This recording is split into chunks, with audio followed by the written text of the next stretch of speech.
a mesa e já chamar aqui o Antônio Martins, que vai ser o nosso provocador e mediador dessa segunda mesa. O nosso grande amigo Carlos Alberto Almeida, Beto Almeida, que é o presidente da Cidade Livre e diretor da Telesur, um grande militante de longa data da comunicação livre, alternativa e pela democratização das comunicações. E a Roseli Koffmann, que é a nossa representante do FNDC, que é o Fórum Nacional pela Democratização da Comunicação. Beto, bem-vindo, viu? Beto. Não, vou ficar aqui.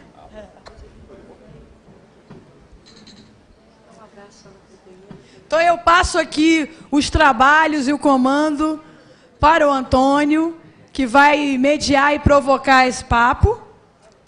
Obrigado.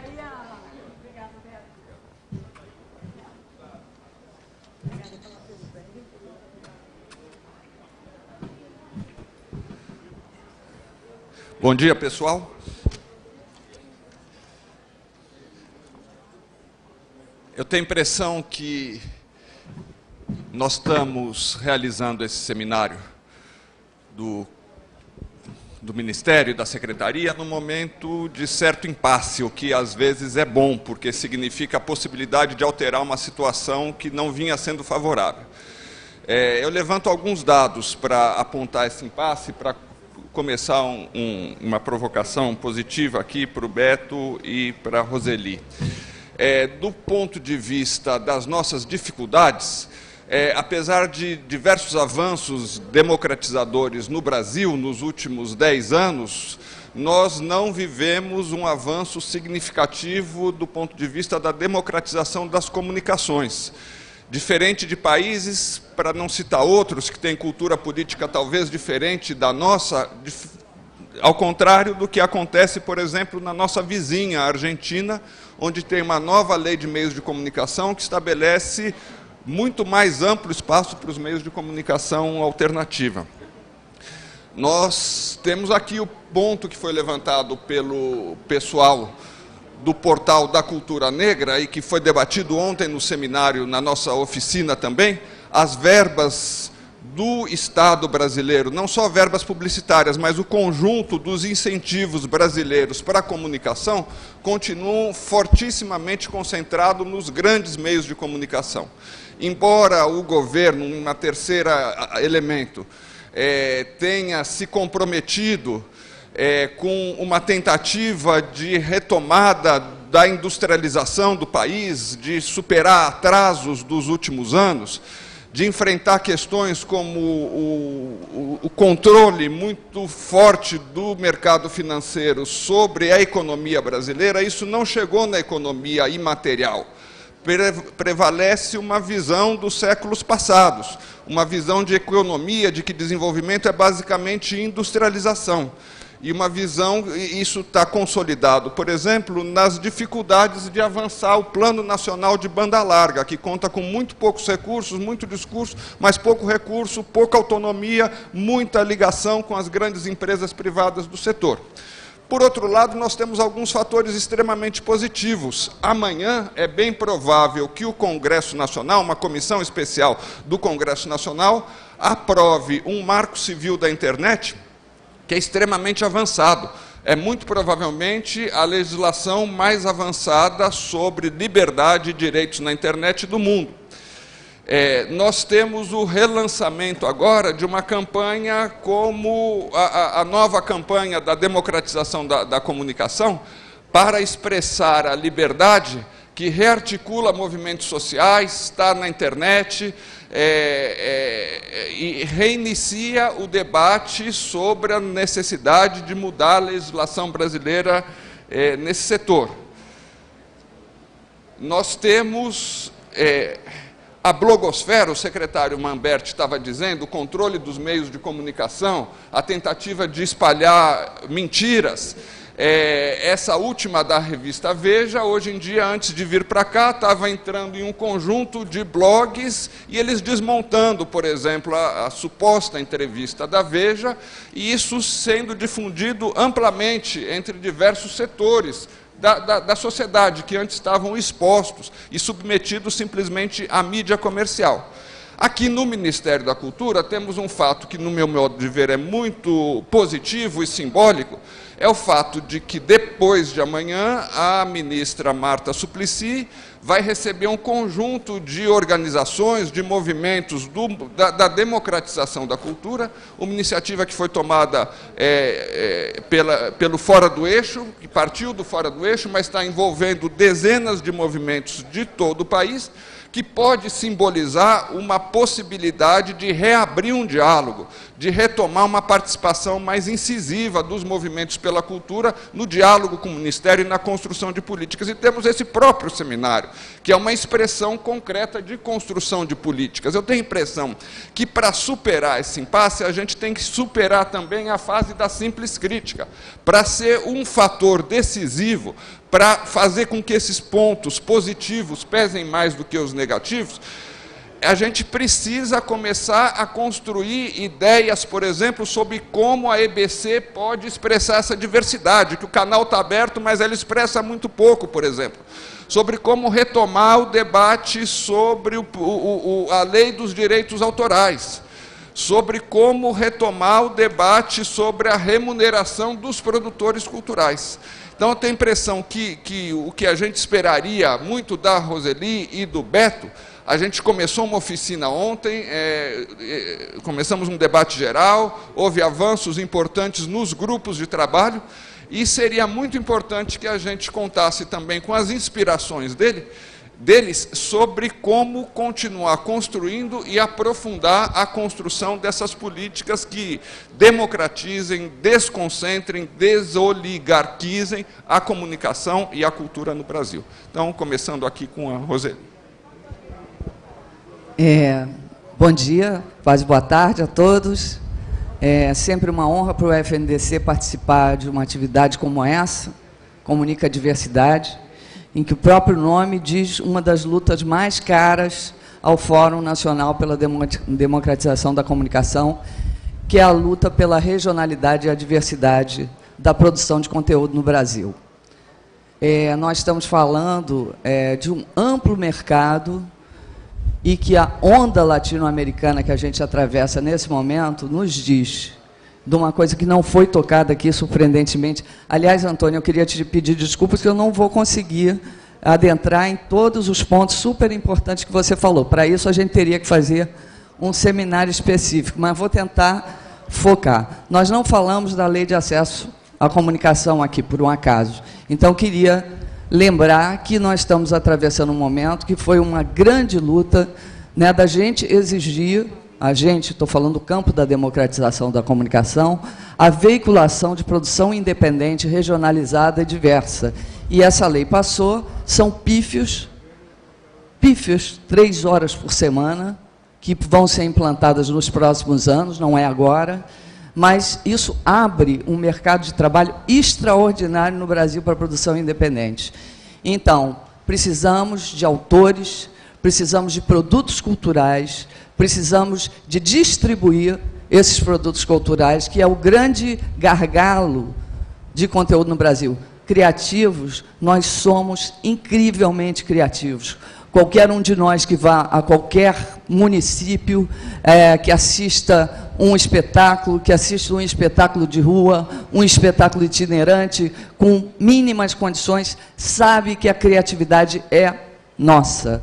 Agora, precisamos distribuir os conteúdos que veiculamos. Precisamos de sair desse gargalo da nossa produção e passar a distribuir. E, lógico, o Ministério da Cultura, com Comunica a Diversidade, poderá nos ajudar muito nesse sentido, né, de termos produtos, termos autores, termos veiculado esses produtos possíveis. Bom, Em relação à campanha que foi mencionada aqui do FNDC, essa campanha dos 20 pontos, ela foi uma construção coletiva que vem desde a Conferência Nacional de Comunicação, em 2009, e consensuamos junto aos movimentos sociais, aos trabalhadores da democratização da comunicação, que são também, muitas vezes, trabalhadores da cultura, chegamos a esses 20 pontos da campanha para expressar a liberdade, que eu recomendo a todos que ainda não viram, que deem uma entrada no site www.paraexpressaraliberdade.org.br e assista o cordel pelo marco regulatório, né, que é um cordel bacana, é um cordel bom para a gente trabalhar, inclusive, em escola, é um cordel bom para a gente trabalhar com todo tipo de público, que ele é feito a partir daquela pergunta: poxa, eu vivo indo à reunião, chegando tarde, como é que eu vou explicar para minha mãe o que é o marco regulatório? E, a partir disso, né, a Fundação Paulo Freire cria esse cordel e veicula como uma parte orgânica, interessante, um produto cultural dessa campanha que a gente está fazendo. E nesses 20 pontos, muitos deles são muito caros, não só ao FNDC, como ao Conselho Federal de Psicologia, que eu participo, que está fazendo 50 anos agora, e que vai fazer uma mostra de 20 a 22 de setembro ali no AMB, e que tem uma parceria tradicional com o Movimento pela Democratização da Comunicação. E desses temas, nós temos temas que falam do tipo de programa que é veiculado à criança, já fomos para diversos debates. Eu acho que há uma profunda carência de produtos culturais para a criança no Brasil nesse momento. Eu faço uma convocação, um chamado aos nossos autores, aos nossos criadores, para criar conteúdo para a criança, que senão, com essa digitalização das mídias, com todo esse processo, nós vamos cada vez mais ter produtos culturais estrangeiros, comprados a baixíssimo custo, desenhos, produtos culturais de toda sorte, e nesses produtos culturais, mais uma vez, vamos estar submetendo nossas crianças ao tal do pensamento único, colonizado, né? Não é à toa, quando estava fazendo a curva aqui para chegar, uma fila imensa. Eu falei, que fila é essa? Que coisa é essa? É lá a embaixada, o consulado americano, que fica aqui na esquina, todo mundo querendo viver o sonho de que nos Estados Unidos vai ter uma chance melhor, vai ter uma oportunidade melhor, vai poder ter a chance que o Brasil não está dando. Queremos que o Brasil dê chance. Queremos que essa onda latino-americana nos contagie a todos e que possamos trabalhar nesses produtos culturais e consigamos, né, não só o Ministério da Cultura, o Ministério da Comunicação e o Ministério da Educação, fazer realmente um conjunto de ações para viabilizar o trabalho de tantos jovens brasileiros, jovens e não tão jovens assim, que nunca tiveram a oportunidade de ver o seu trabalho numa televisão, o seu trabalho numa TV por assinatura, ou o seu trabalho mesmo vinculado na internet através de um blog. Então, é por isso que a gente luta. É por isso que a gente luta e esperamos que, nesse encontro com cultura, comunicação e educação, possamos avançar de uma forma vitalizar no Brasil e distribuir no Brasil aquilo em que a gente é craque, que é em criatividade. É isso. Muito obrigado, Roseli, inclusive por ter sido muito concisa. Vamos passar para o Beto para ver se a gente abre um debate, inclusive, ao final. Uma saudação para todos, obrigado pelo convite. Estou muito alegre de estar aqui e também de estar nesse lugar, porque esse lugar, Palácio Capanema, tem uma simbologia muitíssimo importante, inclusive para o tema da diversidade. Porque aqui nasceu, por exemplo, uma das ideias brilhantes que o povo brasileiro pôde trabalhar e se servir dela, que foi a criação do Instituto Nacional do Cinema Educativo, que o ministro Capanema, então, direcionou à direção de Humberto Mauro e Roquete Pinto, uma dupla de geniais brasileiros a favor da cultura, da cidadania, da democracia. E eu não vejo nenhuma possibilidade, a partir dessa excelente provocação feita pelo Antônio, muito instigante, de que se possa, como ele já insinuou no tema, discutir a questão da diversidade fora do debate da batalha das ideias ideológicas, onde o imperialismo e o seu sistema de opressão espiritual da humanidade, também opressão econômica, opressão bélica, quer submeter os povos da periferia.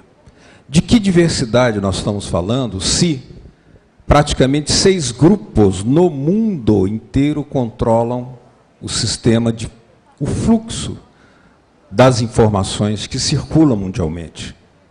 6 grupos no mundo. Se 90% das telas brasileiras hoje são ocupadas quase que exclusivamente por cinema norte-americano, não tenho nada contra o cinema estrangeiro, quero até conhecer mais. Cinema iraniano, norueguês, venezuelano.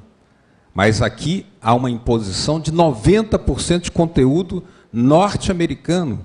E o cinema brasileiro é praticamente, ainda, apesar de todo o esforço feito no governo Lula, quase que clandestino entre nós próprios. Há gerações de brasileiros de 30, 40 anos de idade que nunca foram a um cinema. 12% dos municípios apenas têm cinema no Brasil. Sei que já há um plano no sentido de reverter isso, inclusive financiamento do BNDES, mas é preciso reconhecer que houve uma destruição.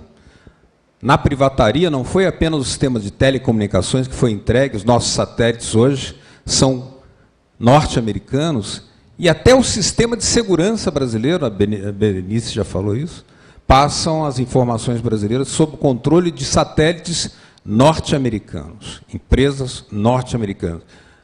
Isso é um perigo.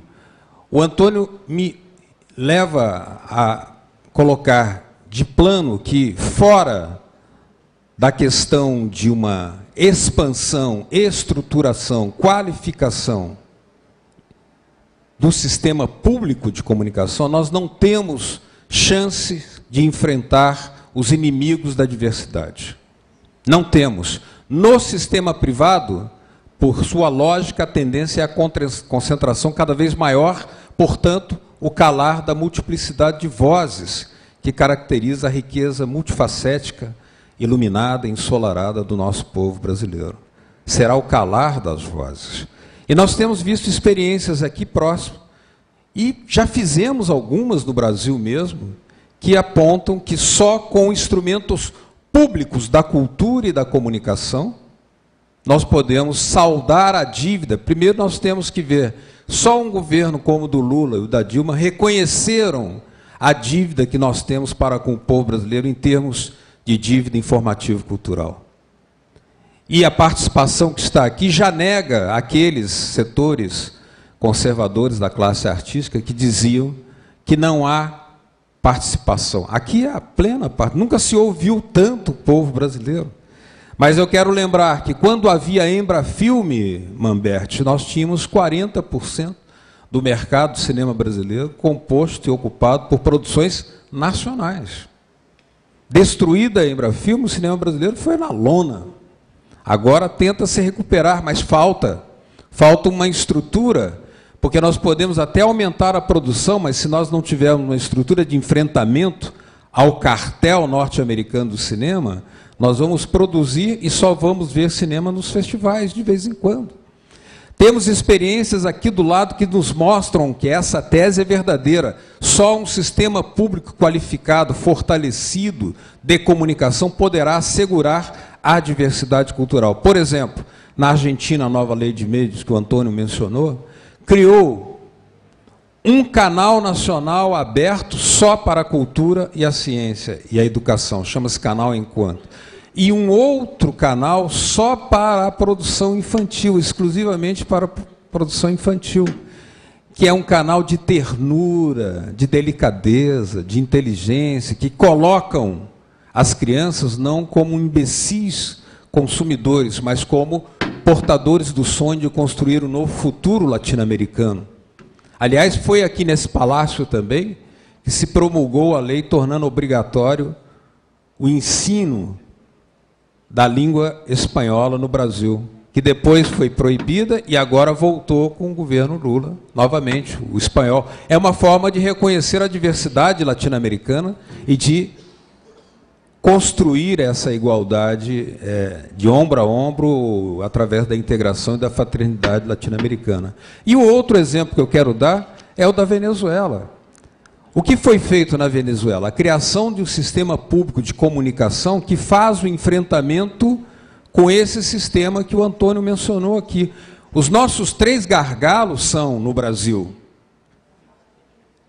o monopólio da moeda, ainda não enfrentado, o monopólio da terra, violento, assassino, a reforma agrária não feita, e o monopólio da palavra. Nós não temos a palavra. Apesar da EBC, nós ainda não conseguimos fazer a disputa, não temos ainda um sistema que permita fazer valer a nossa rica diversidade. Lá na Venezuela se consegue, através de quê? Por exemplo, 60% das músicas veiculadas hoje no sistema de rádio da Venezuela são venezuelanas ou latino-americanas. Há uma produção audiovisual emergente e há também um sistema de televisão que inclui a Telesul, da qual eu faço parte, que se dirige a dialogar com o mundo e que mostra, por exemplo, cinema brasileiro para o povo latino-americano. Cinema boliviano. Quem já viu o filme boliviano aqui? Mas existe. E talentoso. Existe cinema venezuelano. Quem já viu o filme venezuelano? Quer dizer, essa diversidade é proibida. Um lá só levantou a mão. Imagina um nesse auditório de produtores e fazedores da cultura e do nosso sonho. Então, quer dizer, a diversidade só pode se expressar, de fato, se instrumentos públicos. Não acredito em nenhuma solução de mercado.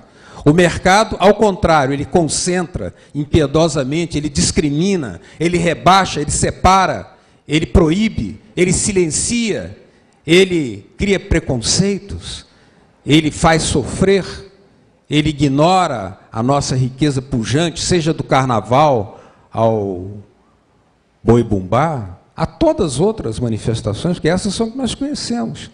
Então, primeira tese que eu gostaria de defender é exatamente essa, e aí eu encerro. Não acredito em soluções de mercado para o problema da diversidade. O problema da diversidade exige políticas públicas, mas mais que políticas públicas, instrumentos que capacitem o Estado brasileiro a assegurar que a voz ensolarada, multifacética do povo brasileiro possa ser escutada em diversas fases. Obrigado. Muito obrigado, Beto. Eu tenho a impressão que a gente pode abrir para perguntas, colocações. Como é que a gente funciona aqui? Alguém leva o microfone para o...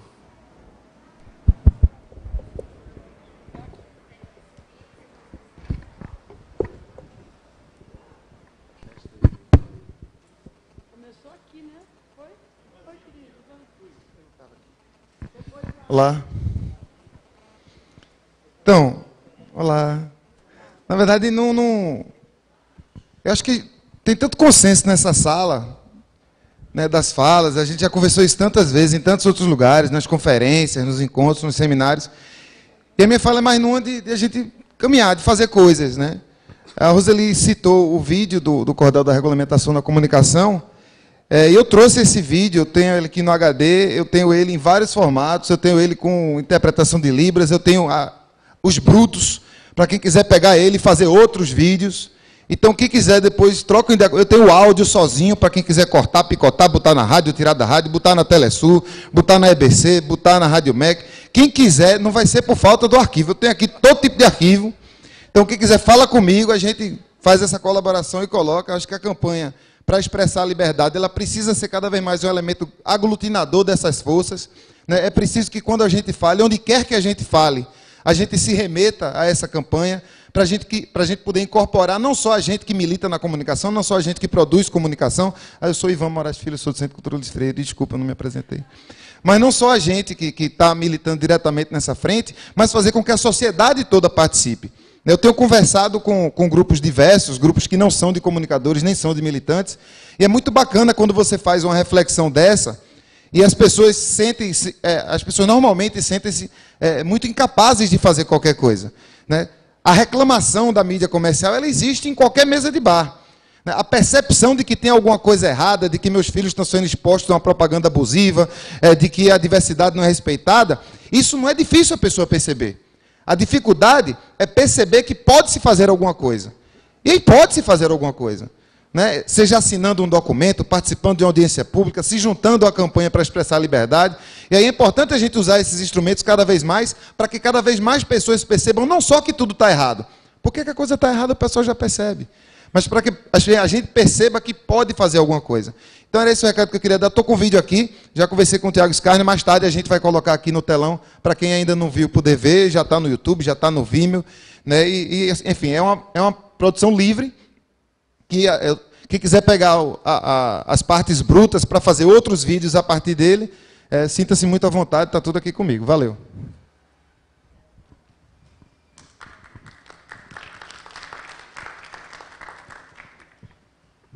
Olá, muito boa tarde. Bom, meu nome é Thiago Novaes.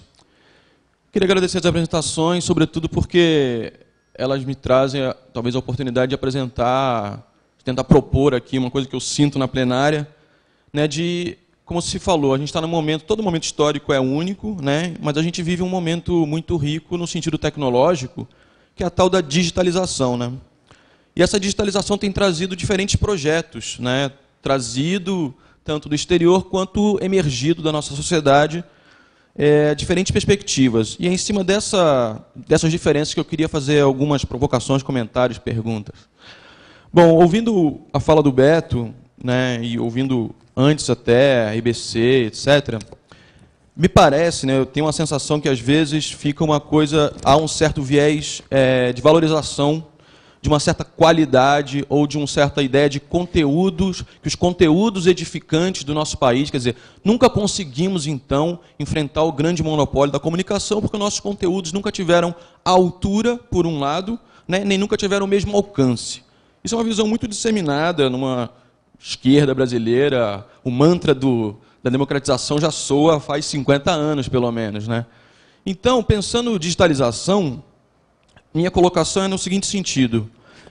Quando se fala em digitalização, o que vocês já ouviram falar, né, que está no decreto presidencial da TV digital, no termo otimização do uso do espectro, né? Porque quando a gente fala em canais, né, em conteúdos, etc., me parece que se esquece que o Brasil produz conteúdo a rodo, né? Seja nos celulares, seja o que está no YouTube, seja para todo lado. Quer dizer, essa história da produção de conteúdo nunca foi um problema para o Brasil. Não pela sua capacidade, não, nunca foi no sentido assim, não é um problema hoje, pelo menos. O Brasil concorre a prêmios internacionais com baixíssimo custo. Então, essa questão do custo, da qualidade, ainda é uma reificação de um modelo global que vende que tem que ser o HD, e isso reflete o modelo tecnológico adotado pelo Brasil. Por isso, volta a questão da otimização do uso do espectro.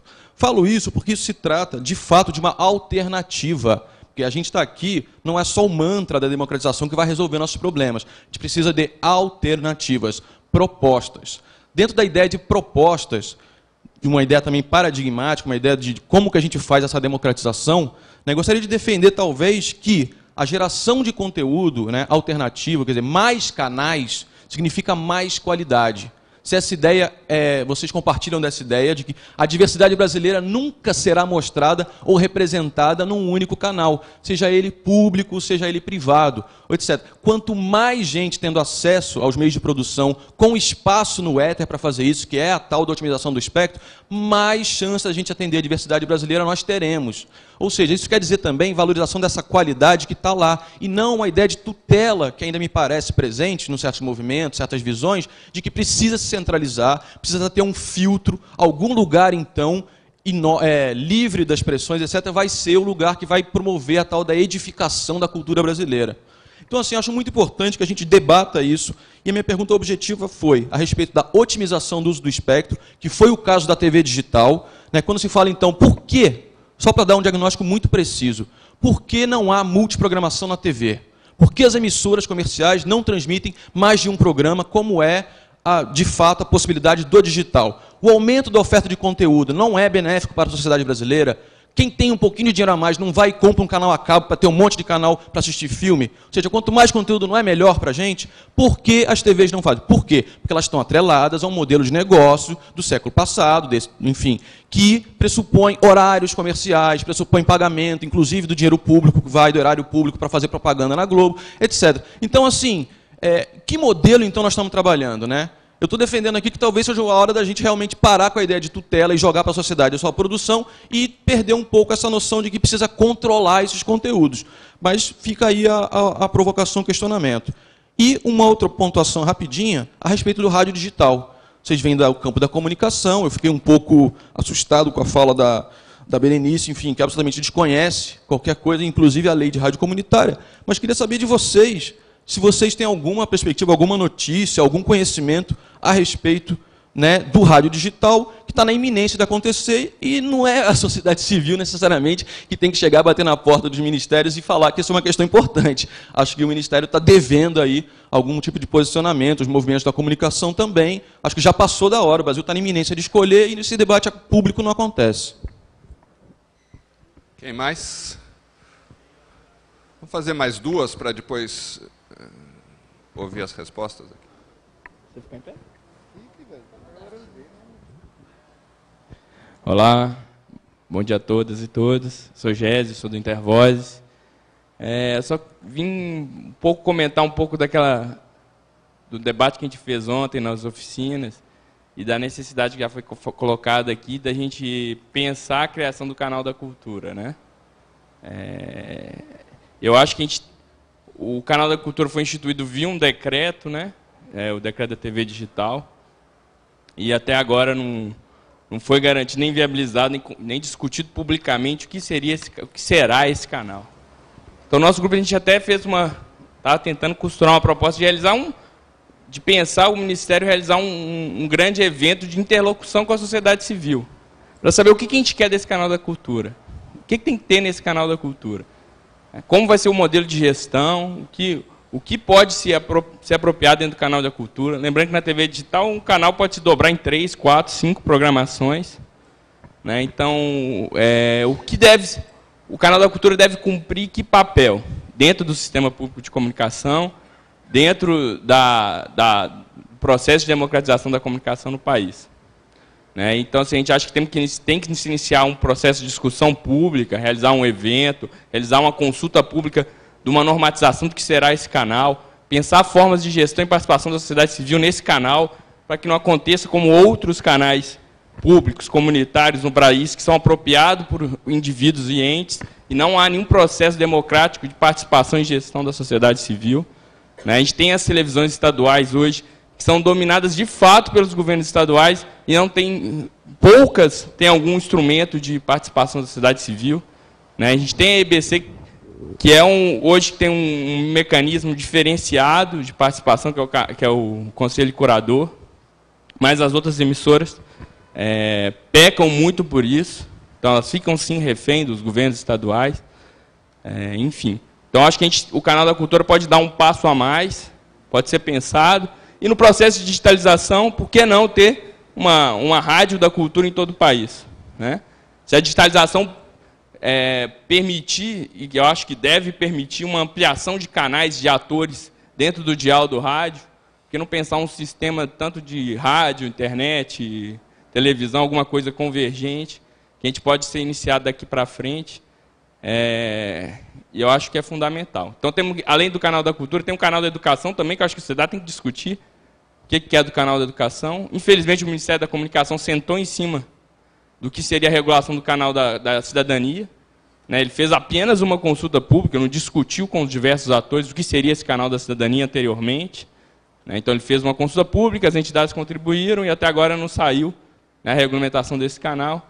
Eu acho que esses 3 canais podem sim fortalecer o sistema público de comunicação no país, mas a gente também tem que pensar as outras emissoras públicas que existem, e as rádios públicas também que existem em todo o país, e modelos de gestões democráticos e participativos. Além, é claro, de pensar uma maneira de financiar isso tudo.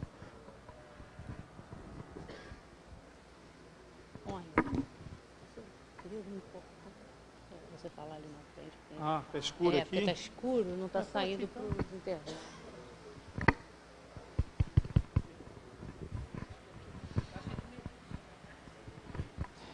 Eu sou Gilberto Rios e vou aproveitar e falar somente das falas que foram ditas aí na mesa. O Antônio, quando abriu, ele falou no avanço dos processos de democratização da comunicação. No meio da fala dele, ele falou que concentrados em grupos, né, e, por fim, aprofundar, né, a discussão sobre essa democratização de comunicação. Como bom baiano, eu vou jogar um pouco de pimenta na discussão, né? A gente percebe, realmente, Antônio, falando sobre a comunicação comunitária, concentração em nome de grupos. As pessoas se empoderam de um discurso lindo, lírico, bacana, até respeitar essas pessoas. Ou seja, no seu discurso. Mas na prática, entendeu? Vai totalmente na contramão. Eu vou exemplificar a minha fala. Aí eu vou usar palavras de Beto Almeida, que ele usou a expressão violenta e assassino.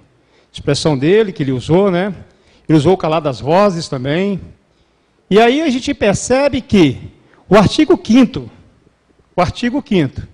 do Estatuto da TV Comunitária de Brasília, ela é o que eu chamo que a CM diz para todo mundo. Para os amigos tudo, para os inimigos a lei. Ou seja, o Estatuto entra quem eu quero. Se a gente quer aprofundar a discussão da democratização da comunicação, a gente precisa alinhar o discurso à prática. Porque senão nós vamos ter problema, tá, na comunicação comunitária. Então, a gente precisa aprofundar melhor essa discussão a nível Brasil, porque a Lei 12.485 prevê alguns canais comunitários no espectro aberto. Brasília vai ter 3, Rio de Janeiro vai ter 2, Rio de Janeiro também tem os mesmos problemas, mas em grupos, em partidos, né? E eu tenho orgulho de dizer que eu fui fundador de um canal comunitário, onde a comunidade, de fato e de direito, independente de partido, ideologia, se empoderou desse canal, que deve ser um instrumento, e não calar as vozes daqueles que querem realmente, de fato e de direito, entender o processo e aprofundar melhor na democratização da comunicação. Então fica o registro, e eu espero que a simbologia desse palácio, que também foi usado muito na expressão, ilumine o caminho dessas pessoas que hoje se apoderaram dos canais comunitários no Brasil, não só em Brasília, como no Rio de Janeiro e outras discussões a nível Brasil, que se abra e que se entenda o que é realmente o que se é aprofundar a discussão da democratização da comunicação. Pessoal, tem mais gente para fazer pergunta, mas vamos fazer uma rodada de diálogo aqui, depois a gente faz... Oi? Vai ter... Na próxima rodada você faz, tá? Só usando meu papel de provocador aqui, eu acho que várias falas abordaram a diversidade da produção, a necessidade de veicular a produção de inúmeros agentes comunicadores, produtores de cultura também. Eu queria ver se a Roseli e o Beto podiam aprofundar os espaços que haveria e que, a meu ver, não são efetivos, para que a EBC cumprisse esse papel de difusão da produção cultural brasileira e da produção de comunicação alternativa brasileira. Eu me lembro que eu participei de um seminário um pouco antes da criação da TV pública brasileira, e uma grande expectativa, e fazia parte do discurso, inclusive, da criação dessa TV, essa possibilidade de que o Brasil não tinha um sistema de TV público, de que o sistema de TV privado não era suficiente, nem tinha o mínimo interesse de difundir a diversidade cultural brasileira, e que a TV pública, que hoje é a EBC, deveria cumprir esse papel. Então, minha pergunta, minha provocação é: o que falta para isso? Que mecanismos a gente poderia começar a estabelecer? O Beto, inclusive, com base em experiências internacionais que ele participa ou conhece, e a Roseli, com base nessa ênfase que ela tem na necessidade de regionalização dos conteúdos, como vocês veem os caminhos para tornar a EBC num espaço real de difusão da diversidade cultural brasileira? Eu vou tentar juntar essa colocação do Antônio com a colocação do Tiago. Na verdade, no Brasil, a gente repete modelos. A gente tem modelos únicos para tudo. E a televisão não se furtaria a esse modelo único. O modelo de qualidade, por exemplo, que é perseguido, o modelo de jornal, é perseguido por todas as emissoras da TV aberta e da TV por assinatura. Então, é aquele jornal, o sujeito atrás de uma mesa, uma imagem bonita, e sempre um sujeito bonito, né? E uma moça, uma mulher bonita, lendo as notícias do dia, por mais impactantes ou violentas que elas sejam, com aquela cara impassível e com o mesmo sotaque. Isso não nos enche a paciência, por incrível que pareça, as pessoas assistem isso, gostam disso, dão audiência para isso. Não é surpreendente? Como mudar isso? Essa questão é uma questão que a gente chama de produção de subjetividade. Nós, seres humanos, somos seres da repetição. Nós somos muito mais repetitivos do que singulares ou diferentes. Isso, por exemplo, que nos faz atravessar a rua e olhar para ver se o sinal está verde ou vermelho. O nosso instinto de conservação da vida também está baseado na repetição. Muito bem, a partir disso a gente entende um pouquinho por que as pessoas repetem esses modelos de subjetividade, esses modelos de formação de subjetividade. O que muda isso? O que muda isso é elas terem acesso a uma diversidade, desde a sua formação mais tenra, né? Desde as idades, desde 1 ano, desde 2 anos, desde 3 anos, elas terem acesso a essa questão da diversidade, daquilo que se oferece a essas crianças. Não é à toa que eu falei de programação infantil. Por exemplo, a EBC, o grande âncora da programação infantil, ele hoje, nada contra a idade, até porque eu já estou ficando na terceira, é um âncora de 80 anos. É um âncora que todo mundo conhece, que a programação infantil é toda baseada no grande mestre, que é o Ziraldo. Mas não é de se estranhar que não tenham se produzido outros valores nesse campo? Lógico que é, né, gente? É muito estranho. Então, embora seja um nome nacional, é um nome nacional que já poderia ter outros nomes agregados fazendo esse trabalho com as crianças brasileiras. Então, é a mesma modelagem. E, com isso, eu espero ter encaminhado um pouco a pergunta do Tiago também. Esse desejo de qualidade, na verdade, é uma ilusão de potência, uma ilusão de onipotência, que achar que só esse modelo único ele pode se conduzir, ele pode ser. Tanto, né, que todo mundo, no café da manhã, conversa sobre a novela do dia anterior da rede hegemônica de televisão. Por mais que a gente fale aqui que produz hegemonia, a gente vai estar conversando sobre a novela enquanto não forem oferecidos outros programas, especialmente a questão que o Tiago muito bem coloca, que é a questão que foi sabotada no Brasil da multiprogramação. Assim como alguns anos atrás, algumas décadas atrás, foi sabotada a entrada do controle remoto. Assim como alguns anos atrás, muito mais agora, muitas décadas, foi sabotado a ideia do rádio que poderia se comunicar com muitos, que era o rádio amador. O rádio amador trazia em germe, e o que é usado até hoje em situações de emergência, a internet que a gente usa hoje. O acesso a essas mídias sociais já existia lá com quem tinha um rádio amador. E isso foi moldado para ser um controle único de rádio e uma exploração econômica. E a gente ainda não conseguiu sair dessa série. Quem tem o poder econômico mantém a audiência. O que você chama, aí vou entrar na questão da SECOM, Secretaria de Comunicação. Ora, você lê hoje que 70% da verba de publicidade da SECOM, ela se dirige às organizações Globo. E ela tem uma legislação que ela tem que obedecer. Então, em obediência a essa legislação e a questão da mídia técnica, se entrega 70% do orçamento da Secretaria para a Rede Globo. Por isso, gente, a importância de eventos como esse. Porque é aqui que a gente pode interferir na política pública. É aqui que a gente pode exigir que a política pública tenha encaminhamentos que possibilitem essa diversidade de escolha. E aí vou falar mais uma coisa. O Vale Cultura. O que é o Vale Cultura? Cada um recebe R$50 para assistir o quê, hein, gente? Para assistir o quê? para assistir o cinema da família tal, tal, tal, o teatro da Globo, dos atores e atrizes da Rede Globo. O Vale Cultura, se não tiver uma aplicação em que ele seja direcionado para espetáculos off-Broadway, vocês sabem o que é off-Broadway, né? Off-Broadway é fora do sistema de convergência da escolha que você faz. Ele não vai adiantar de nada, é mais do mesmo, mais para os mesmos. Então, eu vou pegar meu Vale Cultura, que eu, mesmo como trabalhadora, seria muito bem-vindo, um Vale Cultura, e vou fazer aquilo que eu tenho acesso.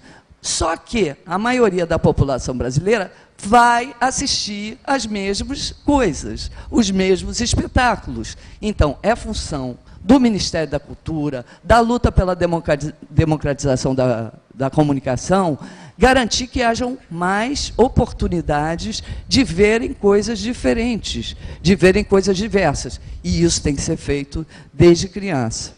Então, eu espero ter encaminhado um pouco. E a questão da multiprogramação, ela foi bloqueada pelos mesmos motivos. Multiprogramação seria oferecer outros conteúdos, aumentar a possibilidade de possíveis repetições depois e de você querer ver outras coisas. Por isso que não teve a multiprogramação. Inclusive, legalmente, só pode ter como experimento. Até agora. Ainda não está garantido. O que está, assim, também subjacente a todas essas falas é como se amplia o espaço público. O que nós temos hoje de ampliação de espaço público? Temos as conferências, cadê os fóruns, cadê as rodas de conversa, cadê a continuidade da política do governo Lula? Cadê? Onde está? Ninguém viu. Passou por aqui muito rapidamente uma chance que tivemos de falar sobre as nossas questões. Houve uma orientação política nessa mesa, que eu espero que tenha ficado clara, e se não ficou, vou reafirmar. Falei muito pouco. Falei muito pouco para que desse oportunidade a que a plateia falasse. É isso que está faltando. O governo Dilma precisa seguir as políticas do governo Lula de escutar e de ampliar o espaço público. Isso não está sendo seguido. Nós precisamos reivindicar novos fóruns, novos conselhos consultivos para todas as emissoras que surgirão aí no processo de digitalização e novas oportunidades de fala para as pessoas do campo e ampliar o campo das lutas pela democracia. Bom, eu ontem tive num evento que eu tive a feliz oportunidade de poder fazer uma pergunta ao ex-ministro Gilberto Gil. E eu perguntei, em relação aos pontos de cultura, por que essa política não pode ser seguida, o que houve com essa política, né? Qual era a opinião dele sobre o que tinha acontecido com a política dos pontos de cultura, embora eu veja aqui alguns pontos de cultura presentes. Mas essa política, a gente sabe que ela foi descontinuada em grande parte dos pontos de cultura. Então, eu tive a felicidade de fazer essa pergunta e perguntei o que fazer para ressuscitar os pontos de cultura. Inclusive, usei essa palavra que eu acho dura, porque vocês estão bem vivos aqui, outros pontos de cultura. E ele falou que houve uma questão de vislumbrar qualquer continuidade da política que foi implementada no governo anterior como uma coisa de, não, isso daí é coisa do Juca e do ministro Gil. Então, não vamos continuar com essa política, porque é uma política deles, são um grupo que se confronta com um novo grupo que está entrando. E a gente sabe que o novo grupo, depois da gente ter um ministro brilhantíssimo, né, como foi o Gilberto Gil, encontrou muitas dificuldades. Foi muito duro, muito difícil para a Ana de Holanda, e ela foi crucificada, literalmente, foi crucificada. E foi crucificada por quê? Porque não há possibilidade de conduzir um ministério sem verba, sem o orçamento garantir aquela verba, sem os projetos terem solução de continuidade. Essa disputa política, o Gil responde, essa disputa política com o campo do ministério dele e com o novo ministério do governo Dilma, vamos dizer assim, eliminou a possibilidade de que os pontos de cultura tivessem uma solução de continuidade. Bom, a gente não é maniqueísta, a gente sabe que essa nova ministra aí, a senadora Marta Suplicy, que agora é a nossa ministra da Cultura, ela tem um trânsito no Congresso Nacional e no campo do Executivo bem maior do que a ministra Ana de Holanda. E, como também não sou maniqueísta, eu espero que nós ampliemos o espaço público e possamos exercer uma pressão que é necessária sobre a Marta para conduzir projetos de popularização da cultura. Isso é fundamental.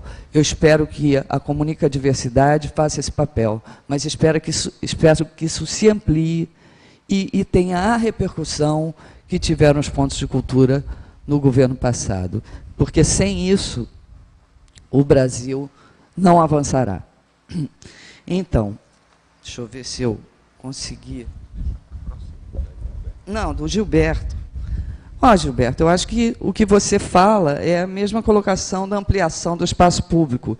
Se nós, do Fórum Nacional pela Democratização da Comunicação, se nós, das rádios comunitárias, das TVs comunitárias, lutamos pela democracia, ela tem que estar imbricada nas nossas práticas.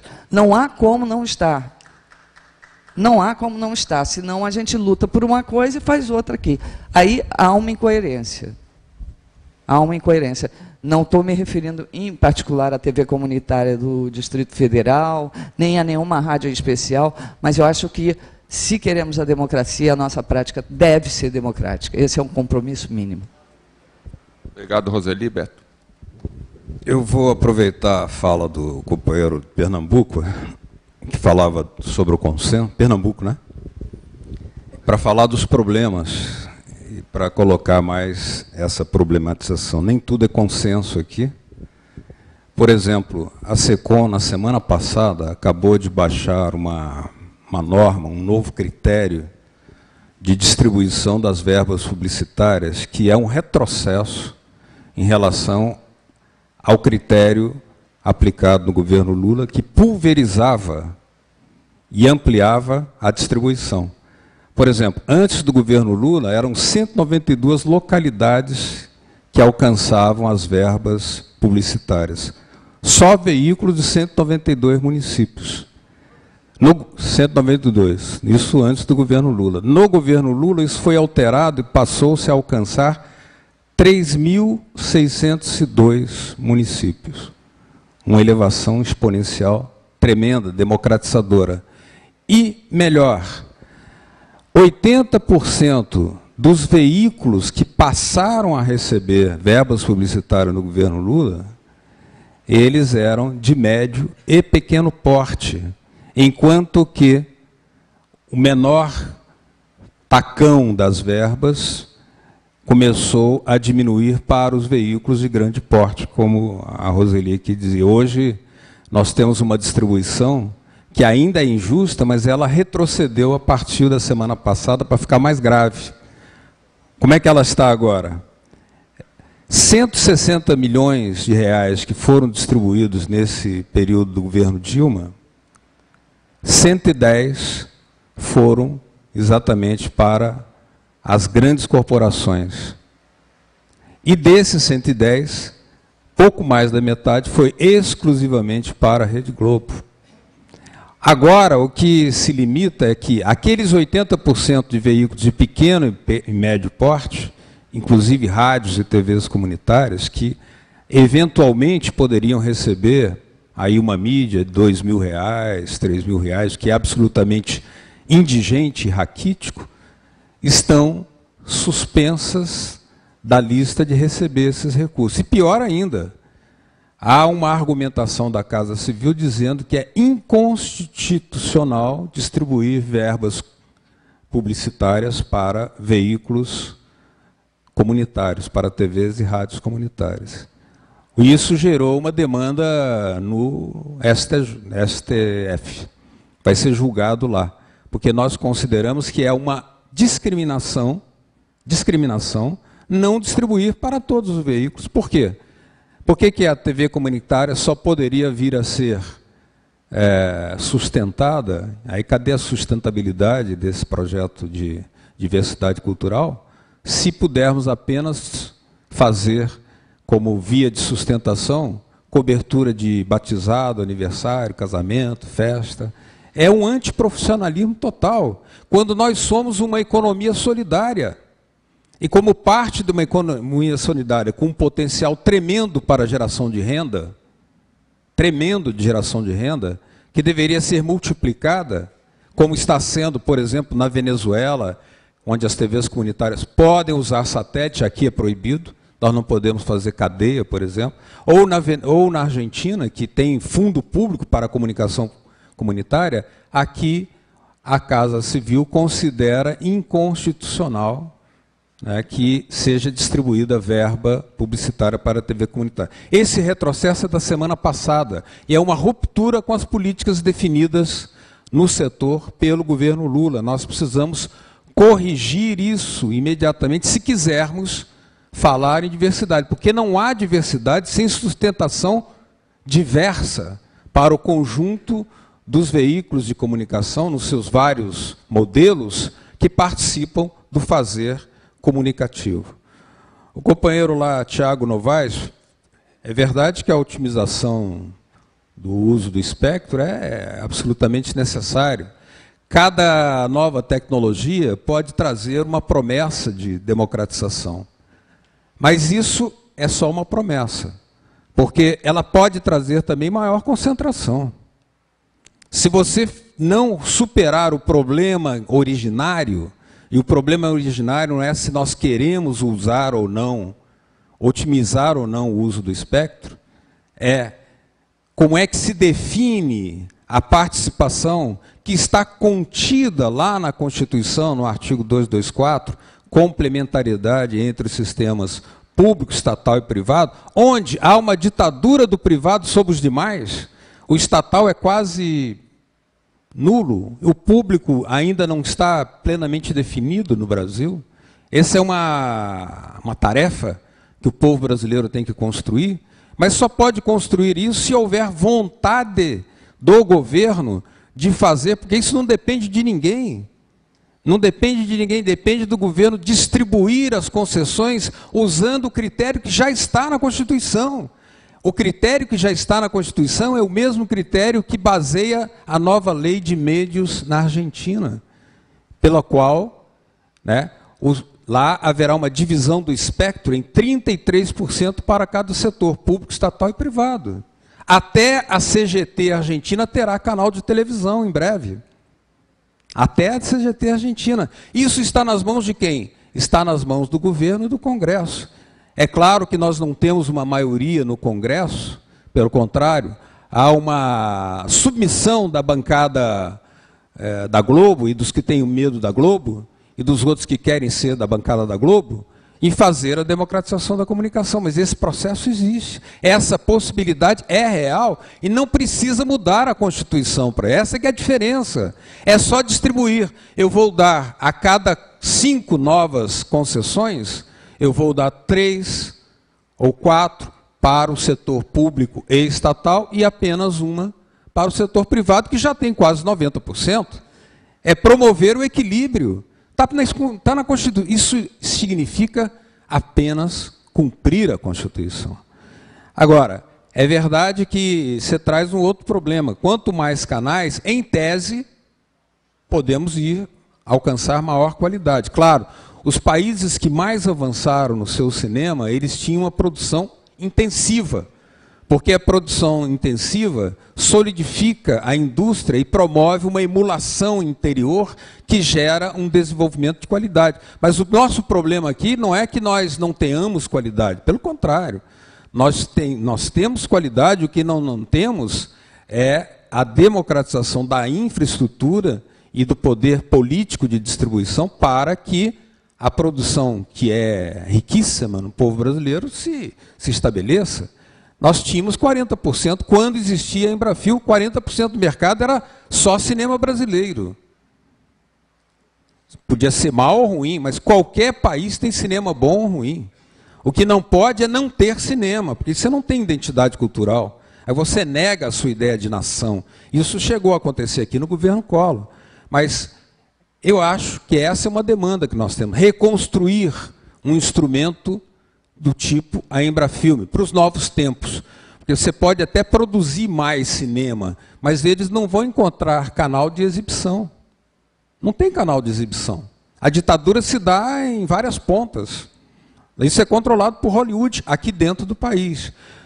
Por exemplo, para promover a diversidade, alguém falou na questão indígena, sugiro que se faça como na Bolívia. Aprendamos da Bolívia, tenhamos um pouco de humildade, a maior potência econômica da América Latina, para aprender da Bolívia, que criou um sistema nacional de rádios indígenas, falando cada qual a sua língua, a sua cultura, com verbas do Estado, mas os indígenas dirigem. Por que aqui não temos um sistema nacional de rádios indígenas, ou TVs indígenas, comunitárias, de alcance, seja lá o que for? Essa é uma sugestão, uma recomendação que eu deixo. Esse problema da SECOM levou a gente, nos faz repensar toda uma luta que precisa ser feita. Porque é claro que qualquer processo encontra críticas. Há críticas à EBC, por mais que nós defendamos a EBC, há críticas às TVs comunitárias, como foi feito aqui. Isso é parte natural do processo. Agora, existe uma atividade feita pela TV comunitária de Brasília que faz uma TV super criticada pelos setores mais conservadores. Matérias da Isto É, matérias das Vejas, dizendo que nós estamos a serviço do governo Chaves, que nós somos a favor dos palestinos, e somos, claro, defendemos. Somos a favor da integração latino-americana, sim. Somos. Transmitimos a Telecine, sim, assumimos. Somos de corte socialista, revolucionário, sim, somos. Somos. Nós passamos muitos anos calados, sufocados, para não termos nós não temos o direito de, quando há um espaço, fazê-lo usar em favor de uma diversidade, do componente revolucionário também, que tem que estar presente. Porque não é democracia em abstrato. Onde é que vai entrar as ideias? Onde entram as ideias revolucionárias? A discussão de temas como Venezuela, Bolívia, Irã, o Diabo a quatro. E em Brasília, pela sua peculiaridade, a comunidade é formada por comunidades internacionais, que moram lá. Que moram lá. Então, eu acho natural a crítica... Eu acho natural que as críticas... Eu acho natural que as críticas sejam... Eu acho natural as críticas porque nós nos acostumamos a fazer... E o artigo 5º citado, para esclarecer aos companheiros, qualquer associação, clube de futebol, colecionador de passarinho, fabricante de pipa, tem no seu estatuto aquilo que os seus associados soberana e democraticamente definem. E tem o direito de aceitarem os critérios de acordo com os seus princípios programáticos para novas afiliações. Isso é natural. Qualquer diretoria tem isso. Isso é uma coisa absolutamente... Mas é bom que seja trazido à baila, porque a gente esclarece. Agora, o que é importante é ver o seguinte: os nossos críticos nunca acusam, por exemplo, os grandes conglomerados de TV privada de sonegarem a previdência social, de fazerem as barbaridades que fazem. Nos acusam de estarmos associados à Telesur. Nos acusam de fazer o quê? Ter um horário integral de divulgação de vídeos do MST, dos quilombolas, de cinema que não passa em lugar nenhum, de coisas de filiação e ideologia comunista, por que não? Em que lugar vai passar comunismo no Brasil? A não ser numa TV comunitária? Nós temos lá, debatemos, passamos vídeos sobre a história das revoluções em Cuba, na Nicarágua, em Angola, temos um convênio com a TV angolana. Aliás, recomendo para esse seminário que promovam um convênio de cooperação com as TVs dos países da CPLP, porque é uma forma de promover a diversidade. Por que não temos isso depois de 10 anos, governo Lula e Dilma? Ainda não temos um convênio para que as TVs de Angola, Moçambique, Guiné e até Timor-Leste se expressem cada vez mais numa diversidade em favor de uma integração, de uma irmandade, que, aliás, está acontecendo na área da educação, com a criação da Unilab e com a criação da universidade, já termina, Antônio, a Universidade Unila, né, dos latino-americanos, onde metade dos estudantes, no primeiro caso, serão africanos, estudo gratuito, e no caso da UNILA, metade serão latino-americanos, e metade brasileiros. Assim mesmo será a composição do corpo de professores. Então, eu creio que há coisas que nós podemos avançar. Então, companheiro de Pernambuco, não há consenso. E um grande inconsenso, para terminar, Antônio, é o seguinte: nós estamos não apenas não avançando em matéria de comunicação, ou avançando muito timidamente, com retrocessos como essa medida da SECOM, mas podemos perder, por exemplo, a voz do Brasil, porque a ABERT, e aqui há companheiros no meio do movimento de democratização que defendem o fim da Voz do Brasil, mas a Voz do Brasil é o único programa que poderá dar notícia efetiva, sem o crivo do mercado, da ditadura do mercado, informativa ditadura do mercado, sobre a diversidade que se expressa nessas ideias. Na Voz do Brasil saiu a Marcha das Margaridas, por exemplo, na íntegra, com riqueza de informações. Na TV Globo saía que as camponesas faziam xixi demais lá no Parque da Cidade, em Brasília. 70 mil mulheres para ouvir uma ofensa infamante dessa. Isso é notícia? Nem é diversidade. Obrigado, Beto. Acho que dá para a gente fazer uma última rodada. Vamos lá? Tem alguma pergunta da internet? Tá, então vamos passar aqui. Na verdade, não é uma pergunta. É que quando foi dito que o programa Cultura Viva foi descontinuado, eu acho que eu me sinto na obrigação de dizer que não foi. Eu trabalho na Secretaria de Cidadania e Diversidade Cultural, onde o programa está lá. A gente tem dado continuidade ao programa. A rede de pontos de cultura do Rio Grande do Sul, que não tinha sido... Não tinha acontecido na gestão passada, foi nessa gestão que foi feito o convênio, está sendo feita a seleção. Então, não é bem verdade que o Cultura Viva foi descontinuado, pelo contrário. A gente está trabalhando agora no aperfeiçoamento do programa e entender que o Ponto de Cultura ele faz parte de um programa maior que é o Cultura Viva. Né? E essa é uma política que tem tido continuidade e a ideia é ampliar o programa. Tá? E não acabar com ele.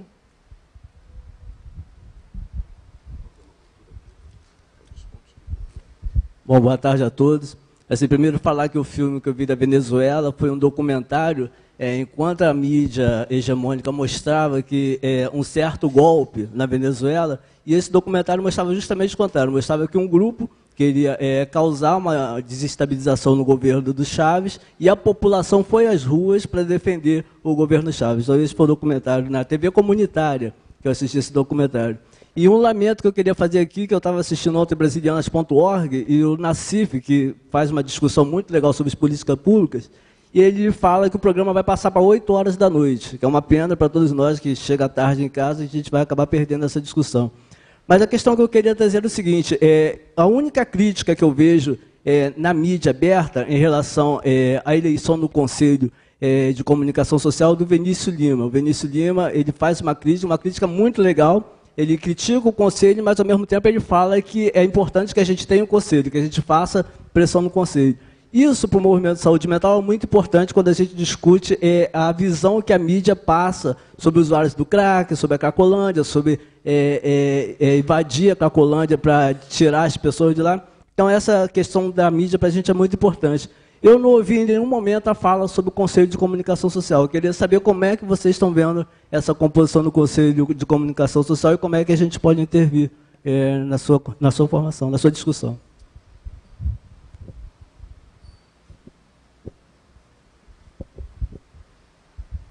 E aí, companheirada, particularmente, eu acho que a vertente do debate da luta pela democratização da comunicação é bem isso que o Beto falou. É luta de classes. Não há, hoje, qualquer espaço de debate que não passe por isso. Né? Aí vem o debate complementariedade e porrada na rádio comunitária. Né?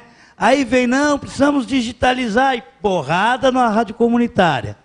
Aí precisamos criar um espaço de discussão no Conselho de Comunicação Social do Senado porrada no movimento social. É assim que operam os inimigos da classe. Quem é? É o monopólio da comunicação desse país.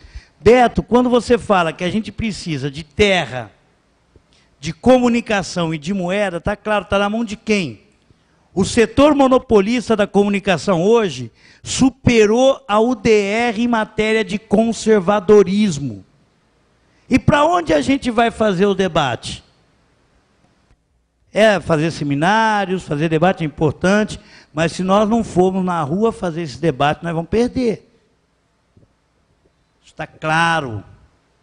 Nós temos hoje a criminalização dos movimentos sociais, tendo como instrumento dessa criminalização a mídia. E nós nunca debatemos essa desgraça dessa mídia dentro do movimento social.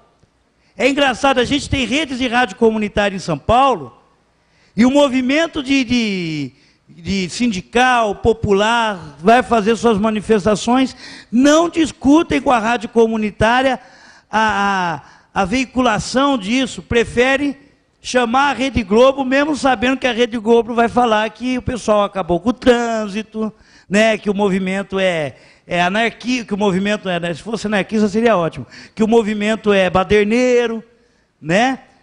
E aí, companheirada, não tem um outro debate a ser feito para nós, né? Nós precisamos criar o MST da comunicação, né? É ocupando rádios comerciais que não cumprem seu papel social, da mesma forma como a terra que não cumpre o seu papel social tem que ser ocupada.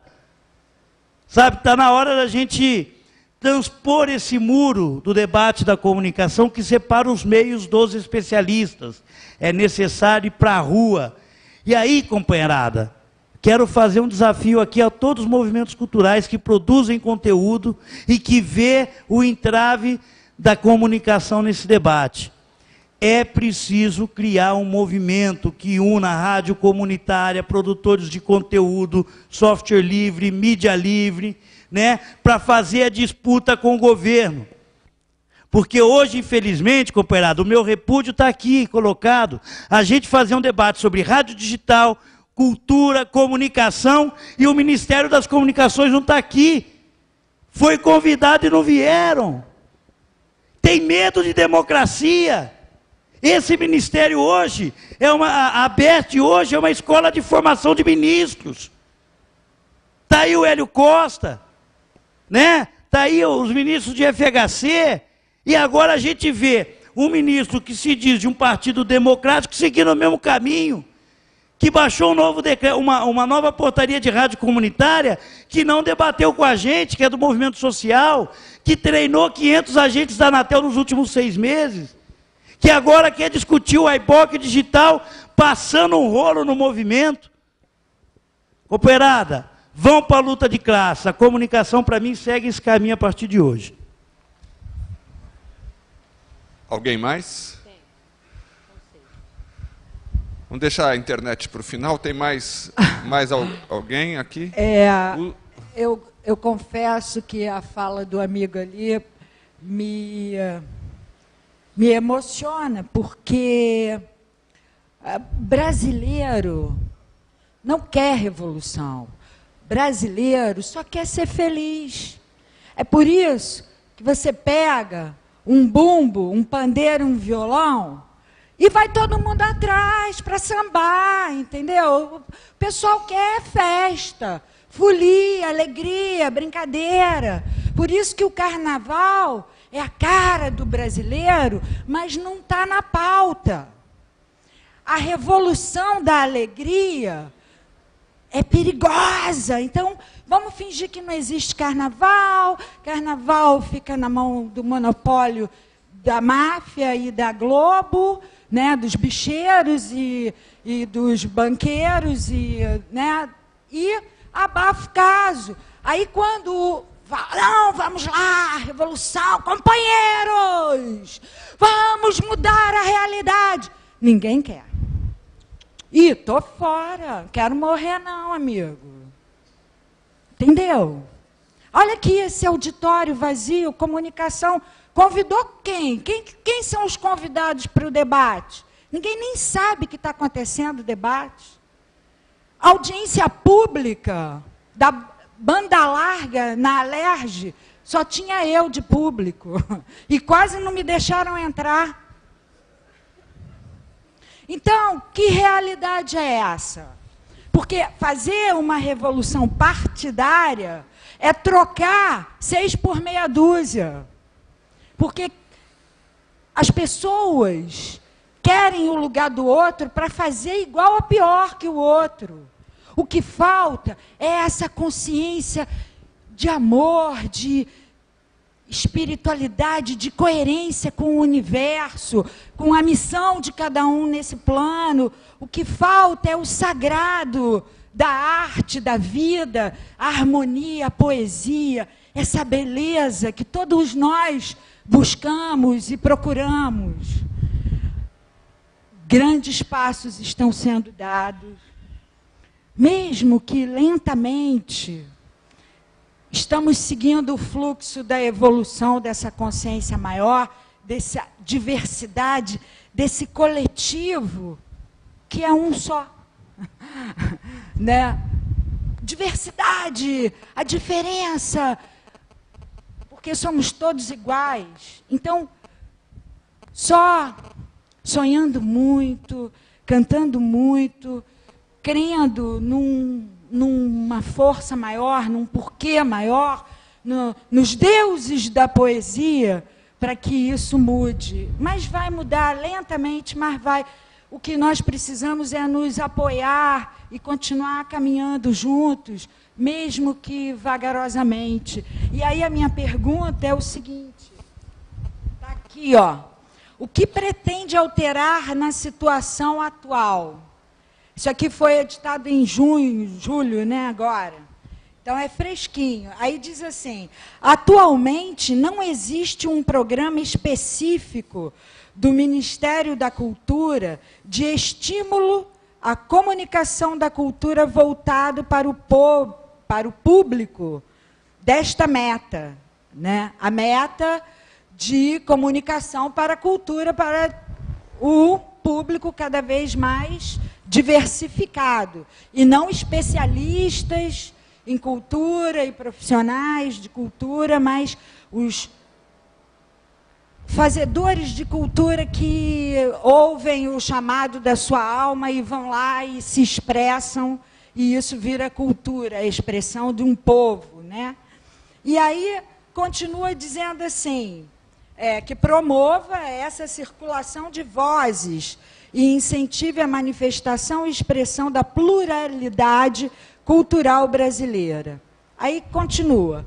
Em parte, essas ações eram realizadas pelo programa Cultura Viva, por meio dos pontos de cultura voltados para a comunicação. Com esta meta, deseja-se maior efetividade das ações. Quais são a efetividade nessas ações, né? Entre as várias secretarias. Então, a minha pergunta é, se a ideia de ampliar o Cultura Viva, né? Que programa específico é esse? Que vai se montar um programa novo para ampliar o Cultura Viva? Então, qual é... Ele diz aqui que atualmente não existe um programa específico do Ministério, né?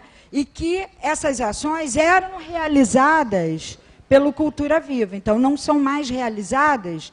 E aí, qual serão essas ações? É contraditório, eu fico confusa, eu estou chegando agora, né? E porque eu comecei a ver que, eu falei, bom, eu sou uma cidadã, eu preciso participar, vamos lá, o que eu posso ajudar? Aí eu leio isso, fico confusa. Então, a minha pergunta é, que programa específico novo será esse? Legal. Pessoal, mais algumas? Quem mais? Sou eu aqui. Espera só um instantinho. Eu não sei qual a disponibilidade que a gente tem do horário. Vamos fazer as perguntas em, no máximo, 1 minuto, pode ser? Sim, eu acredito... Aqui não é plenário, não é uma assembleia, né? Vamos lá. Minha pergunta é bem prática. Eu queria saber sobre como mudar a cara da TV dinamarquesa brasileira. Eu participo de mais de 10 anos das discussões sobre o movimento pela democratização da comunicação, e isso, a coisa que mais me irrita é ver que todas as vezes que eu participo de eventos e plenárias como essa, as pessoas simplesmente ignoram o fato de que o Brasil é um país de maioria afrodescendente. Isso é extremamente desgastante perceber que esse debate não é colocado. Então, assim, temos um marco legal hoje do Estado brasileiro, que é o Estatuto da Igualdade Racial, aprovado, né, pelo Congresso Nacional, e que tem um capítulo específico falando de meios de comunicação, e que em nenhum momento, nem o governo, nem o próprio movimento social aborda esse assunto. Então é preciso, mais uma vez, que as pessoas negras se levantem para se expor e falar, olha só, tem 50,7% da população brasileira é de origem afrodescendente. Olha, a Rede Globo de televisão é a TV mais racista do mundo. Tem que ser colocado toda vez isso. Então isso é muito ruim. Só para dar exemplo de que o Brasil é a nação multicultural, democrática, mais atrasada de todas. Eu até escrevi um artigo, vou disponibilizar no site. Países como o Canadá, já foi colocado aqui pelo companheiro, países como os Estados Unidos, até mesmo a Alemanha, né, que já teve o nazismo, a Alemanha nazista, que já teve o nazismo, né, que não é mais nazista, mas a Alemanha que já teve o nazismo, a África do Sul que já teve apartheid, tem mais negros na TV do que a TV brasileira. Então, assim, eu queria saber muito pragmaticamente qual é a discussão que o movimento hoje faz em relação ao Estatuto da Igualdade Racial e à inclusão da população negra no meio de comunicação para acabar com as Adelaides da vida. Todo mundo sabe aí do programa Zorra Total da Rede Globo, onde a mulher negra é colocada de maneira estereotipada, extremamente ridicularizada no meio de comunicação em horário nobre, no sábado à noite. Então, eu quero saber sobre isso, por favor. Beleza. Oi. O meu, na verdade, é só um relato sobre a questão dos pontos de cultura. Eu acho que, quando a Rosalie falou de descontinuidade, ela não falou de interrupção. E eu estou representando aqui a Associação Imagem Comunitária, que é uma ONG de acesso público ao direito de comunicação. A gente tinha 2 projetos, um ponto de cultura, que a gente entregou a segunda parcela no primeiro trimestre de 2011, chegamos a ter uma nota de empenho publicada, e aí foi contabilizado um prazo de encerramento, e a gente perdeu, então, a terceira. E a gente teve também o resultado, no final de 2010, de um pontão de cultura, que a gente ainda aguarda um contato para a gente firmar o convênio. Beleza. Mais quem? O meu é rapidinho, é só um esclarecimento a ela, que se ela levantou essa questão, ela é fundamental que todo mundo aqui esteja esclarecido sobre isso, a Lília. Nós estamos elaborando este programa nacional de políticas de comunicação para a cultura. Estes momentos que nós estamos vivendo aqui, esses dias, quando a gente se debruçou e vai continuar se debruçando sobre as ações do Plano Nacional de Cultura, é exatamente o processo de construção das ações desse programa, que tem como público-alvo as comunidades, os segmentos que padecem de uma invisibilidade social na mídia, não é? Buscando empoderar essas pessoas, fortalecer os protagonismos, gerar renda nesse processo, e não só com relação aos segmentos, não é? Mas também fortalecer os produtores independentes existentes hoje, porque isso também é um aspecto de pluralidade, né? Então, isso contempla a dimensão da diversidade também, de você ter vários atores podendo produzir cinema e comunicação de maneira geral. Então, isso que você leu é a meta 45 do Plano Nacional de Cultura, que agrega as várias ações do plano que vão compor. Esse programa vai cumprir o atendimento a essa meta, não é? Excedendo um pouco mais, porque a meta não diz nada sobre o campo da geração de renda. Então, isso já é uma construção dentro do sistema MINC, junto com a Secretaria de Economia Criativa, né, para a gente considerar essa dimensão também. Então, esse programa está sendo construído, e está sendo construído por nós, dentro do sistema MINC, e por nós aqui nesses dias. Ele nasce do reconhecimento de que o MINC precisa coordenar melhor, não é? Essas ações que já existiam, que várias secretarias fizeram boas ações voltadas à comunicação e à cultura, mas que a gente tem um elemento novo de agregar ações coordenadas entre secretarias, entre instituições e também com o governo, né, com o Ministério das Comunicações, com o Ministério da Ciência, Tecnologia e Inovação, e etc. E com o MEC também. Então, nós estamos, de fato, construindo esse programa que vai atender a Meta 45. É isso. Sou o próximo? Então, para quem, acho que algumas pessoas chegaram depois, apresentar de novo, sou Fernando, eu sou do movimento de fábricas ocupadas, na verdade, sou de uma fábrica que foi ocupada em 2003 aqui no Brasil, e eu acho, gente, que, sinceramente, dizer, até gente do governo aqui, e que é uma questão, uma conjuntura. A gente vai discutir aqui alguns detalhes, o que nós vamos fazer. O Gilberto ali provocou, por exemplo, o que nós vamos fazer de prático? O que nós vamos sair daqui, discutir discursos lindos, maravilhosos, mas o que nós vamos fazer de prático? Eu acho que só nos resta, gente, é a gente se manifestar na rua, é a gente fazer documentos e encaminhar, principalmente para os setores do governo, pressionando em diversos assuntos. Na verdade, é meio que... Só que você vai, por exemplo, falar nessa questão, vamos pressionar o governo, mas... E a questão da Rede Globo e todos os grandes, se dizem, né, os grandes meios de comunicação aí, e que é uma ditadura. É uma ditadura. Está escancarado que você... Qualquer tipo de organização, manifestação dos movimentos é criminalizado brutalmente. E, inclusive, assassinatos acontecem, sumiços, camaradas que são desaparecidos hoje, pleno 2012, entendeu? Mas só como que você vai fazer isso? Como que você vai lutar contra um monstro desse, um monopólio gigante desse, financiado pelas grandes empresas multinacionais, certo? Com bilhões e bilhões de dinheiros, inclusive até público, que a gente vê, por exemplo, no cinema, muitos filmes são financiados com dinheiro público, que está lá mostrando...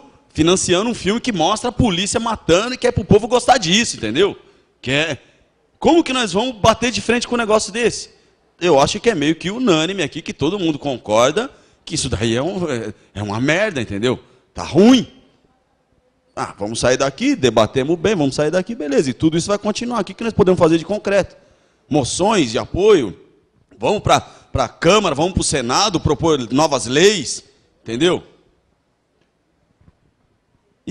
Do próprio governo. Aí você fala, pô, os multinacionais, os grandes empresários, latifundiários que patrocinam esses meios de comunicação, mas que, pô, por coincidência, muitos deles que foram nomeados para estar no governo, em secretarias importantes, em até ministérios. Essa mesma gente, são os empresários que estão lá. Enquanto eles estiverem lá, enquanto eles estiverem mandando, ditando as regras, não vai ter como a gente fazer muita coisa. Entendeu? E essa questão dos movimentos é muito grave. Por exemplo, lá no estado de São Paulo, em São José dos Campos, teve uma comunidade de quase 10 anos, que é a comunidade do Pinheirinho, que o pessoal ocupou uma área abandonada, sem fim social nenhum. Vou terminar já, desculpa, até para encerrar mesmo. E que escancarada a ditadura. O cara devia milhões para os cofres públicos, a justiça era uma roda de amigos com a justiça... E a prefeitura e o governo do estado e tal, massacraram o povo, teve assassinato, o pessoal gastou 10 vezes mais para despejar o povo, entendeu? Com a estrutura militar da polícia e tudo mais, do que se fosse para construir essas casas para esse povo, entendeu? Então como que nós vamos inverter uma lógica dessa?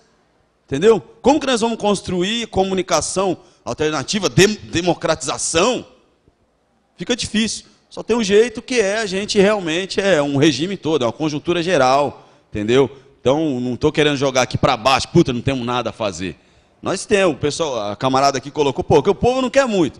Quer festejar, quer trabalhar pouco, quer comer bem, quer ter seu lazer, não quer muito. Mas tem outros que querem muito, entendeu? E acaba que outros não têm nem esse mínimo, que é o mínimo que a gente quer, entendeu? É só isso aí, por enquanto. Mais alguém, gente? Podemos passar para a internet.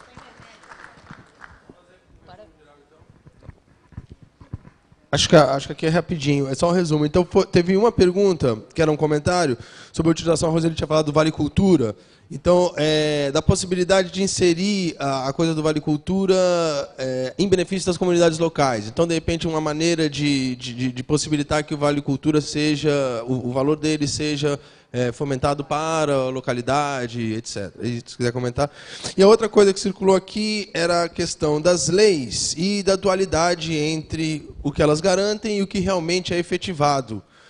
Eu queria só dizer que no website do evento a gente tem lá uma seção de marcos legais, onde estão Declaração Universal dos Direitos Humanos, Pacto de São José da Costa Rica, a Constituição Brasileira, etc., e que tem as referências que esse programa está utilizando para construir as suas ações.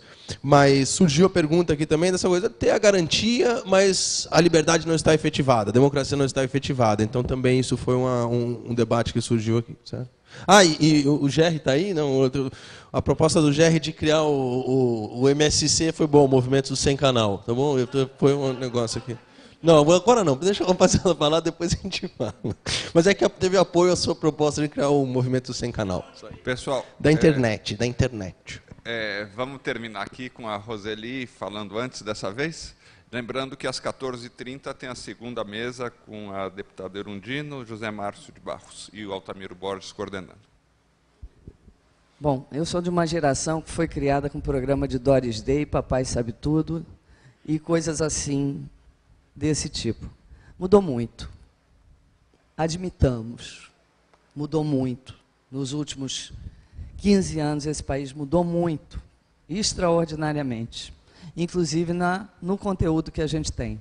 Mas tem que mudar mais. Eu acho que a gente passa um lindo processo na América Latina de descolonização. Um lindo, maravilhoso processo que eu acho que a gente tem a bênção de estar sendo no nosso tempo. O futuro que a gente está vivendo é hoje, não é amanhã. A gente está passando por esse processo. Só daqui a alguns anos a gente vai saber o que aconteceu nesse nosso tempo. Com isso, eu quero dizer, com esse compromisso com a descolonização e com a desinvisibilização, que eu mencionei a questão dos pontos de cultura. Vocês sabem que a gente tem uma rede, a gente recebe e-mail, as pessoas falam de projetos que foram descontinuados. Então, a gente tem que procurar os espaços de visibilizar as coisas que estão acontecendo, mesmo que a colega tenha nos afirmado que o projeto continua, que ele está atuante, que ele está agora no Rio Grande do Sul. Que bom. E eu mencionei na minha fala também que tem projetos aqui presentes que dizem que os pontos de cultura não acabaram, mas que houve alguma mudança política de orientação, a gente percebe que houve. Com relação à questão de como a gente mudar esse mundo que está aí, que já está mudando extraordinariamente, Jerry. Eu não ligo mais a televisão e vejo Papai Sabe Tudo e Doris Day, minha casa é uma piscina, um cachorro e uma vida americana. Acabou isso, não existe mais, ninguém consegue mais ter essa cara de pau de passar esse modelo único. Os modelos continuam assim, modelos de pensamento único, mas não tão violentamente fora da nossa realidade. Até porque nós insistimos, né, essa cultura híbrida, essa cultura lúdica, essa cultura maravilhosa que a gente tem aqui no Brasil, ela nunca se submeteu. Né? Tem tanto samba aí que a gente pode cantar, do Delegado Chegou, e o samba está aí mais vivo do que nunca. E a cultura é esse hibridismo. Por mais que queiram calar a cultura nacional, ela jamais irá se calar. Ela jamais irá ser calada. E nós temos que atuar continuamente. Em relação ao movimento, sair para a rua, fazer faixa, não sei como fazer isso. Os movimentos são mínimos, são pequenos. As pessoas saem em pouca quantidade para fazer movimento de rua, a não ser a Marcha das Margaridas, que o Beto mencionou. Existem poucos movimentos coletivos grandes e unificados, como do MST também.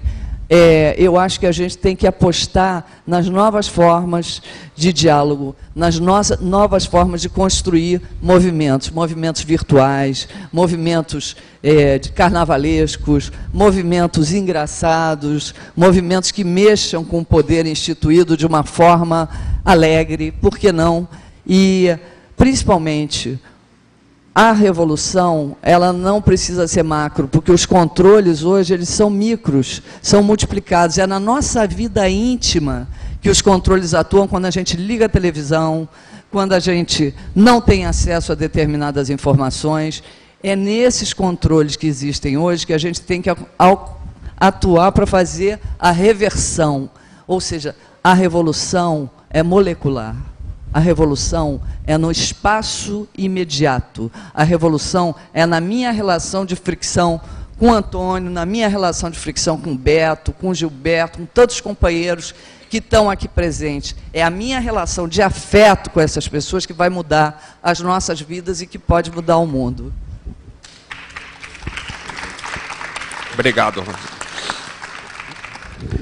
Telegraficamente, já estão acabando, para não ficar uma sombra assim de pessimismo diante de algumas falas, eu gostaria de lembrar que nós avançamos muito também.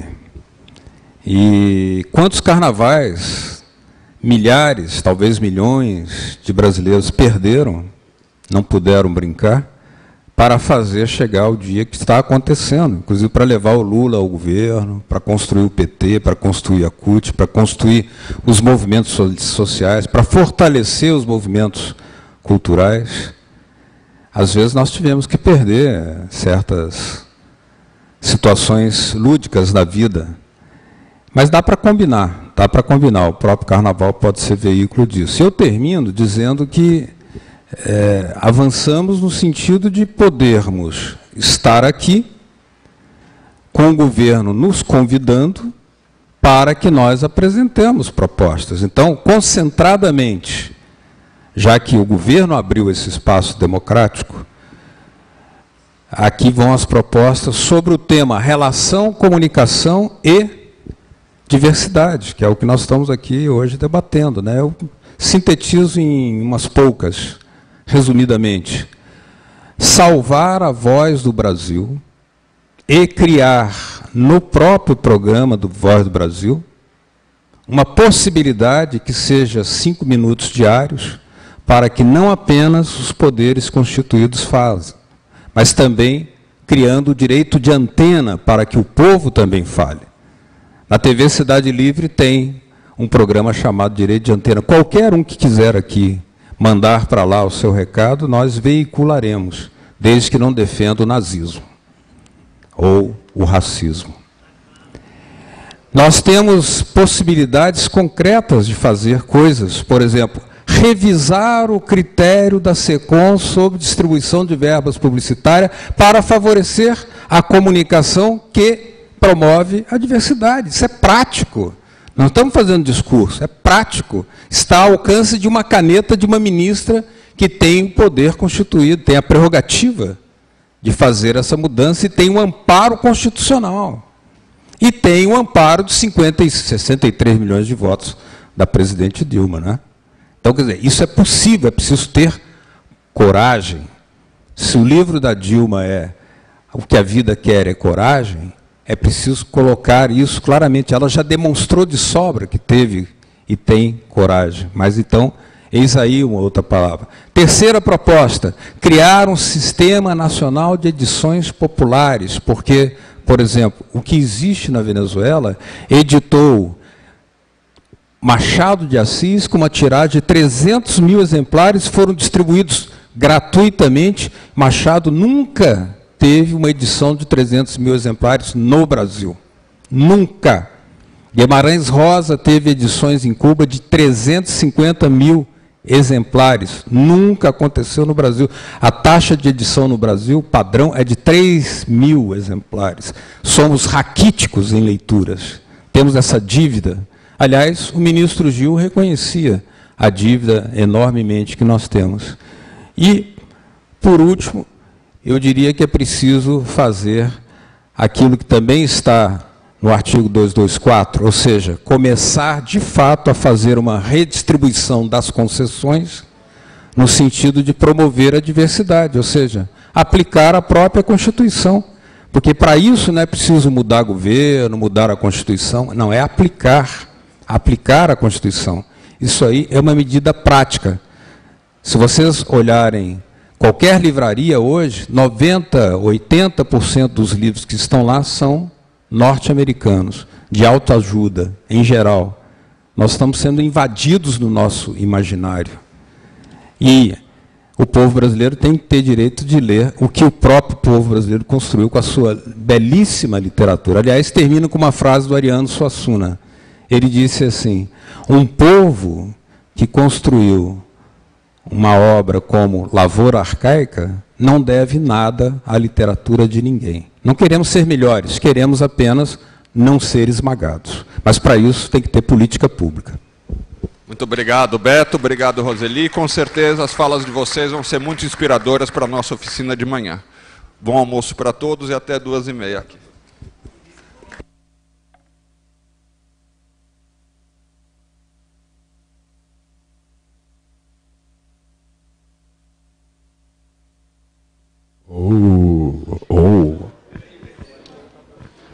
Desobedeça.